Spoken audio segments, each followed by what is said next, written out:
Hi, my name is Jacob and welcome to another episode of Raw and Uncut on the Abrasive Conversations platform.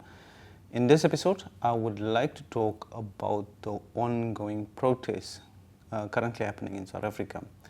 Now, for those who have been on this journey with higher education, would know that this year, 2025, marks 10 years of the student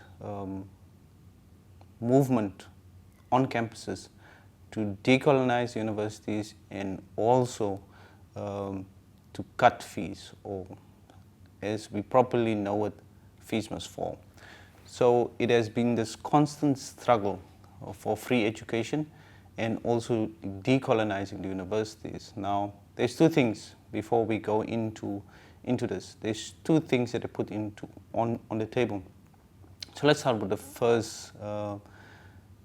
the first one, decolonizing the university. What does it mean?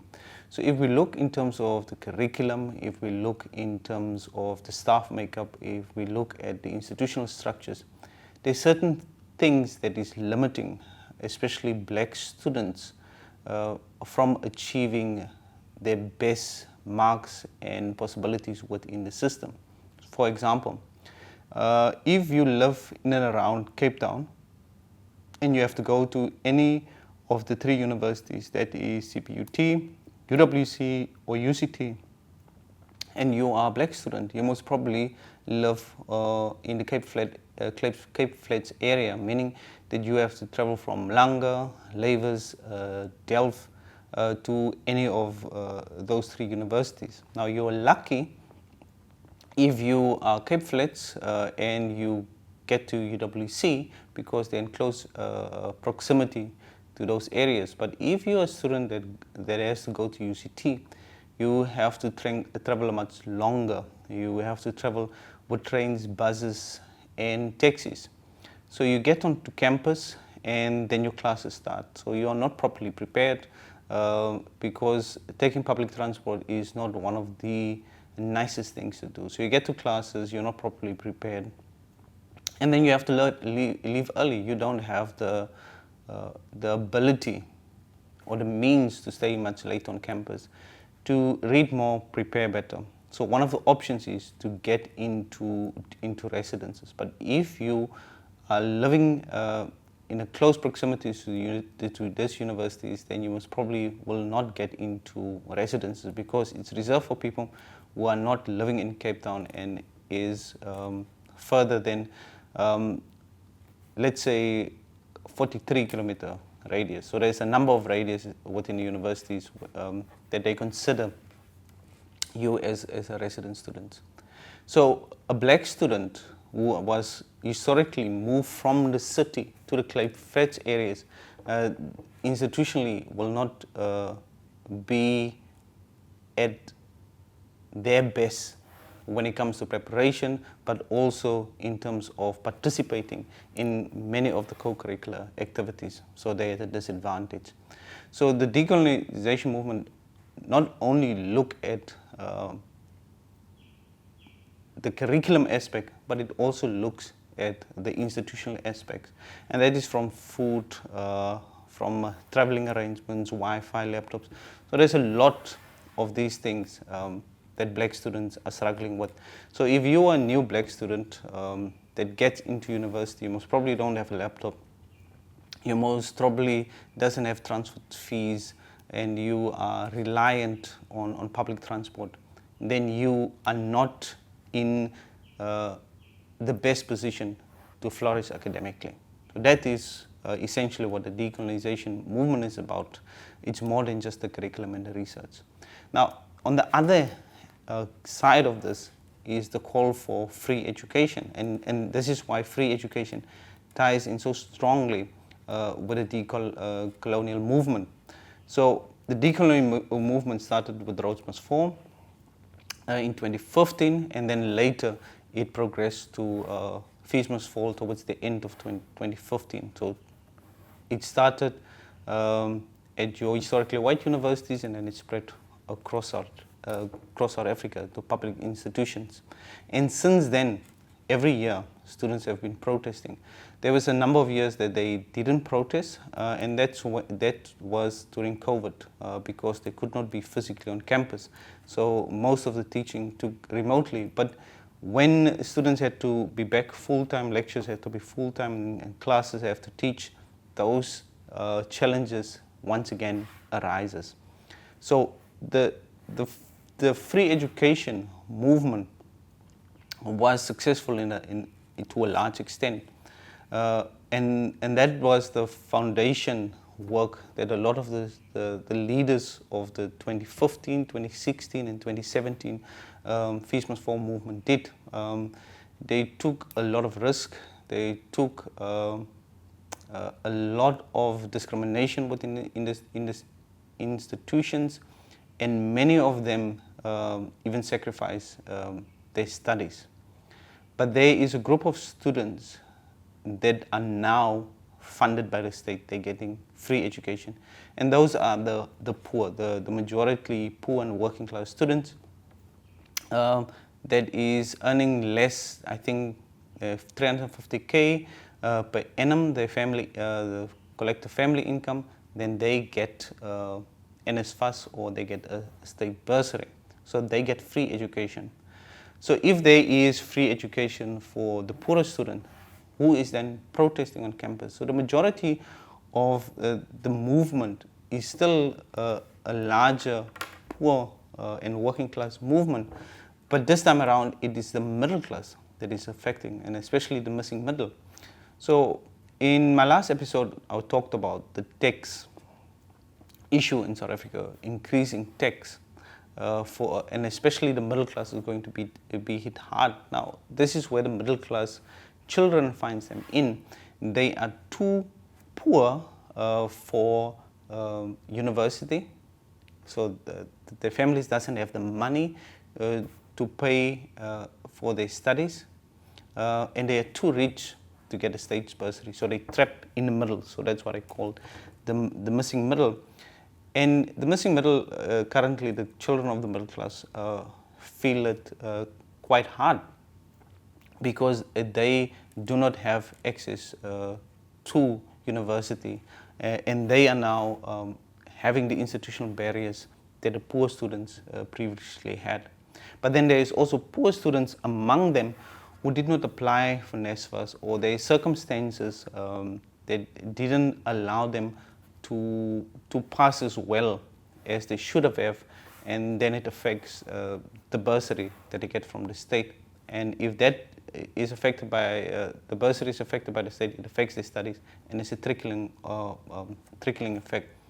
And so that's the reason why students are protesting. Now, for 10 years, this issue has been with us, and yet a few institutions have responded progressively towards this. There's a number of institutions who have progressively responded to it, and you see less and less protests on these campuses. So they institutionally trying hard to do something about it. But there is other universities who are raising fees, who are making it difficult for students to get a university degree. So they put actually more hurdles towards these students, so that they can't get the university degrees. And if they speak up, nobody listens to it. So they are so frustrated that eventually they have to protest. And once they protest, that is when the security comes in, and when the security comes in, these students get demonized, and they become the problem figures on these campuses. Now this is where I want to actually make a contribution and help us start thinking about the student that is demonized and the protesting student. If you are an adult, you have children, you have young adults, and you have university students, the protesting student on campus is just another child. It's a child who are desperate to change their lives and their family's life. They are desperate. They don't want to protest. They don't want to experience the violence of the securities or the institution. They don't want to get arrested. They don't want to spend some time in jail. They don't want a case on them. They want none of these things. These are not problem children. These are some of the top students at or learners that were in matric that got into university based on merit. They are not problem. But the system creates these problematic figures on campus because they're speaking out and say things cannot continue like this. We need something different. We need support. We need free education. And once they start raising their voices and they demand this better life for all and this free education that was promised, then they get demonized and they become the problem figures on campus. These students are excellent students. They're sweet people if you get to know them, and they are really not your typical gangsters or problematic youth. They are really good human beings. But they are portrayed in a very negative light. These violent black figures that are ungrateful and just want to break things down. They are not really that. They are just frustrated because they do not get the opportunities, and they know if they don't get this university education that they will join the majority of unemployed black youth in this country. So this is why the student protests are happening on campus. So how do we solve this problem on our campuses? And it is simple.